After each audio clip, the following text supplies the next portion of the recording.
नमस्कार, मी ऍस्ट्रोस्मिता गिरी. आपण दिशांच्या संदर्भामध्ये या सिरीज मध्ये विचार करतो.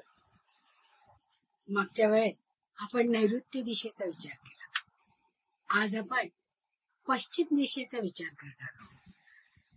उगवतीची दिशा म्हणजे पूर्व आणि मावळतीची दिशा म्हणजे पश्चिम. सूर्य पश्चिमेला मावळतो आणि एकदा का सूर्य मावळला की अंधाराचं साम्राज्य सुरू होतं. पहा, अंधाराचं साम्राज्य म्हणजे संध्याकाळ नंतर येणार ते सकाळपर्यंत, सूर्योदयापर्यंत. मग शनी महाराज हे ग्रह आहे, पश्चिमेचा ग्रह हा शनी महाराज आहे. कारण अंधारामध्ये किंवा कृष्ण वर्णामध्ये ते काम करतात. त्याचप्रमाणे शनी या दिशेची देवता ही वरुण आहे. मग वरुण दिक्पाल देवता ही वरुण देवता आहे. आणि या दिशेला जर दोष निर्माण झाले म्हणजे काय, जेव्हा एक्सटेन्शन असेल किंवा पश्चिमेला कट असेल, पश्चिमेला खूप मोठी गॅलरी असेल किंवा खूप मोठ्या मोठ्या खिडक्या, काचा लावलेली तावतानं आणि ओपन टेरेस असेल, त्यावेळेस इथे दोष निर्माण झाला असं आपण म्हणू शकतो. तर वरुण देवता जेव्हा देवता आहे असं आपण म्हणतो, त्यावेळेस असे जर दोष निर्माण झाले तर त्या घरातल्या लोकांना काय काय त्रास सहन करावा लागतो. तर या घरातल्या लोकांची धनहानी होते. म्हणजे धन अशा ठिकाणी खर्च होतं की परत त्यांना ते मिळत नाही, म्हणून ती धनहानी. किंवा ती कशात गुंतवणूकही नसते. त्याचप्रमाणे चोरी होण्याची शक्यता असते आणि जो काही खर्च होईल तो परत मिळत नाही, म्हणून निष्कारण होणारा खर्च असं आपण म्हणू शकतो. आणि कुठल्याही कार्यामध्ये ते सरळ काम होत नाही, त्याला खूप वेळ लागतो आणि विलंब लागल्यानंतर माणसं कंटाळून जातात आणि असे कंटाळलेले लोक मग नैराश्याला जवळ करतात. नैराश्य आलं की आजारपण आलं, म्हणजे दीर्घकाळाचे आजार आणि नैराश्य यासारख्या आणि त्याच्यासाठी लागणारी धनहानी. कारण उपयोग तर काहीच होत नाही, पण धनहानी मात्र होते. अशासारखे दोष या घरांमध्ये निर्माण होतात. तर चुकीच्या जागी पश्चिमेला दरवाजा असला तरी सुद्धा या सगळ्या दोषांना आपल्याला सामोरं जावं लागतं. आता इथली देवता म्हणजे दिशेची देवता वरुण आहे असं आपण म्हणलो. मग वरुणाचं आयुध काय आहे? वरुणाच्या एका हातामध्ये कबळ आहे आणि दुसऱ्या हातामध्ये पाश आहे, म्हणजे शक्ती आहे. मग तो जो पाश आहे तो निसर्गाला बदलून टाकण्यासारखा पाश आहे. म्हणजे कधी ओला दुष्काळ येऊ शकतो, कारण वरुण राजा जलाचा राजा आहे. त्यामुळे खूप पर्जन्यवृष्टी झाली की ओला दुष्काळ, आणि अगदीच पाऊसच पडला नाही तर कोरडा दुष्काळ. अशासारख्या समस्यांना सामोरं जावं लागतं. आणि ही वरुण देवता, त्याचा रंग स्फटिकासारखा पांढरा शुभ्र आहे आणि शंखासारखा शुभ्र आहे. याचं वाहन मृग आहे आणि तसंच मृगासारखंच त्याचं वाहन मगर आहे की जे शांततेने चालतं. मग अशा वेळेस जेव्हा या दिशेमध्ये दोष असेल त्यावेळेस आपण मृगांची चित्र लावू शकतो. म्हणजे खूप सारे मृग तिथे वनामध्ये फिरतायत, अशासारखी चित्र आपण दोष घालवण्यासाठी किंवा त्यांचे फोटो लावता येतात, किंवा मगरीचा फोटो लावता येतो, किंवा मगरीचं पिक्चर काढता येतं. म्हणजे अशा तऱ्हेने आपण उपाय अवलंबू शकतो. आता या ठिकाणचे दोष सुधारण्यासाठी शुभ्र किंवा स्फटिकासारखा रंग याचा जास्तीत जास्त वापर आपल्याला करता येतो. म्हणजे मोती, शंख किंवा जे विंड चाइम, म्हणजे ज्याच्यामुळे वाऱ्याने घंटा हलतात आणि त्याचा नाद होतो. अशासारख्या पवन घंटिका जर आपण तिथे लावल्या तर तो उपाय हा ठरू शकतो. त्याचप्रमाणे पाण्याचा साठा किंवा पाण्याच्या स्रोत इथे आपण निर्माण करू शकतो वरुण देवता असल्यामुळे.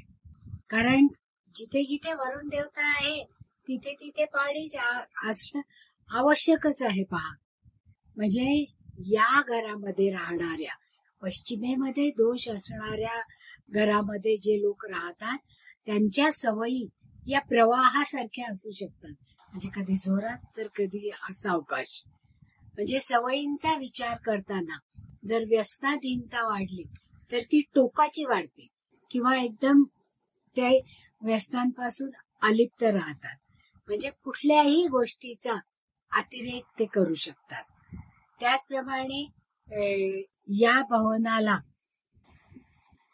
घरामध्ये विलंब आहे पहा, कारण शनी महाराज आहे तिथे. म्हणजे त्या घरातले लोक सगळे आळशी, कुठलंही काम करायला वेळ लावणारे असतात पहा. म्हणजे चटकन एखादं काम टाइम टेबल प्रमाणे ते करणार नाही. कुठेही जायचं असलं तरी उशिरा पोचणार, दिलेली वेळ कधीही पाळणार नाही. अशासारखा विलंब करण्याकडे या लोकांचा जास्तीत जास्त कल असतो पहा. आणि आपण आळशी आहोत याची ते काळजीच घेत नाही. मग जेव्हा झटपट काम करायचं असतं त्यावेळेस या लोकांना खूप स्ट्रेस येतो आणि मग त्या स्ट्रेसने ते परत नैराश्याला जवळ करतात. म्हणून या अशासारखे दोष पश्चिमेला असणाऱ्या दोषयुक्त घरामधल्या लोकांनी आपल्या सवयींवर नियंत्रण ठेवणं अत्यंत गरजेचं आहे. आणि एखाद्या गोष्टीच्या मागे लागून ध्यास घेऊन त्या ध्यासाच्या मागे झपाटून काम करण्याची गरज या लोकांना असते. पश्चिम दिशेला जर व्यवसाय करायचा झाला तर कोणत्या प्रकारचा व्यवसाय करता येईल? कारण आपण काय म्हणलं की इथली देवता ही वरुण आहे.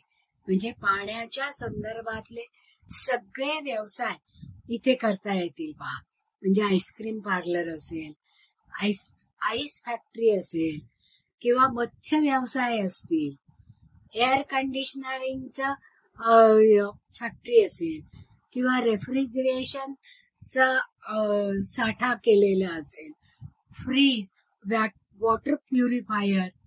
म्हणजे पाण्याशी संबंधित ज्या ज्या गोष्टी आहेत त्या सगळ्या पश्चिमेला असल्या तर त्या जास्तीत जास्त लाभदायक ठरतात.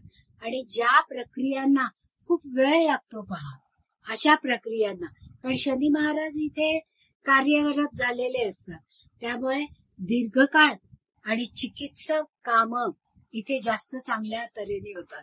म्हणजे रिसर्च करणारे लोक इथे अतिशय उत्तम तऱ्हेने रिसर्च करू शकतात.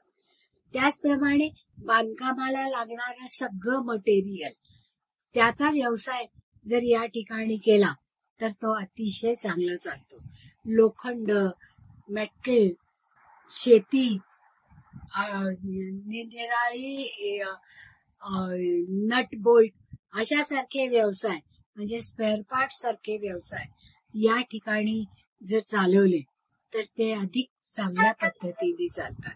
त्याचप्रमाणे किचकट आणि बौद्धिक काम म्हणजे नुसतं डिक्शनरी लिहिणारे नाही तर शब्दकोश तयार करणारे लोक या ठिकाणी बसून जर त्यांचं कार्य करत असतील तर ते कार्य अतिशय उत्कृष्ट रीतीने होतं. म्हणून पश्चिम दिशा ही चिकाटीने आणि सातत्याने काम करण्यासाठी सगळ्यात जास्त गरजेची आहे असं म्हटलं जातं. कारण इथे असणारे लोक, कारण सूर्यास्तानंतर शनी महाराज तिथे जास्त ऍक्ट होतात, पण त्याचबरोबर कुटुंबामध्ये असणारा कलह किंवा कार्याच्या ठिकाणी मालक आणि कामगार वर्ग यांच्यामध्ये असलेला संघर्ष इथे प्रामुख्याने जाणवतो. त्याचप्रमाणे दरिद्रता आणि भावनिक विकार या ठिकाणी जास्त दिवस, कारण कोणाशी बोलायचंच नाही, शांत राहायचं, आपले विचार दुसऱ्यांपर्यंत मांडायचेच नाहीत. जर मांडायचे असेल तर सावकाश एखादा शब्द बोलायचा की समोरचा माणूस कंटाळून जातो आणि मग विलंबाने त्यांना जे मत मांडायचंय ते ऐकलंच जात नाही किंवा दुसऱ्यांपर्यंत पोहोचतच नाही, किंवा वृद्ध व्यक्तींची संख्या या पश्चिम दिशेमध्ये जास्त असते. आणि पश्चिम दिशा ही शनी महाराजांची दिशा असल्यामुळे वृद्ध व्यक्तींना ही दिशा खूप चांगलं शांततेमध्ये व्यतीत करण्यासाठी, म्हणजे घरामध्ये असणारे सगळ्या वृद्ध लोकांची बेडरूम जर पश्चिमेला ठेवली तर ते शांततेने काम करतात. कारण इथे विलंब आणि शांतता ही जास्त आवश्यक असते. पहा, म्हणजे वृद्ध व्यक्तींना आवश्यक असणारा एकांत, शांतता आणि त्यांच्या कामामध्ये कुणीही अडचणी निर्माण करू नये आणि व्यत्यय आणू नये असं हे ठिकाण आहे. त्यामुळे पश्चिम दिशा हे शनी महाराजांनी जास्तीत जास्त विलंबकारक केलेली आहे. आणि पश्चिमेमध्ये रात्री होणारी सगळी कामं या दिशेमध्ये केली तर त्याचा जास्तीत जास्त फायदा होतो. तर अशी ही पश्चिम दिशा आपल्या जीवनामध्ये आवश्यक आहे. कारण कठीण आणि किचकट कामं सातत्याने इथे बसून करता येतात. तर अशासारख्या दिशांच्या दोषांवर आपल्याला विविधतेने मात करता येते. निळा रंग इथे आपण जास्त प्रामुख्याने वापरू शकतो. पहा, आणि शिशाचं जे यंत्र असतं किंवा शिशाचं जे फूल असतं तिथे दोष जाण्यासाठी जर आपण लावलं तर त्याचा जास्तीत जास्त उपयोग होतो. आवडलं असेल तर लाईक करा, सबस्क्राईबही करा, आणि ही माहिती तुमच्या सगळ्या मित्रमैत्रिणींपर्यंत पोहोचवायची असेल तर शेअरही करा. आणि तुमच्या मनामध्ये पश्चिम दिशेबद्दल आणखीन काही शंका असतील तर त्या जरूर आमच्यापर्यंत पोहोचवा. त्याच्या शंका निरसन करण्याची जबाबदारी आमची. पुन्हा भेटूया पुढच्या दिशेसाठी. धन्यवाद.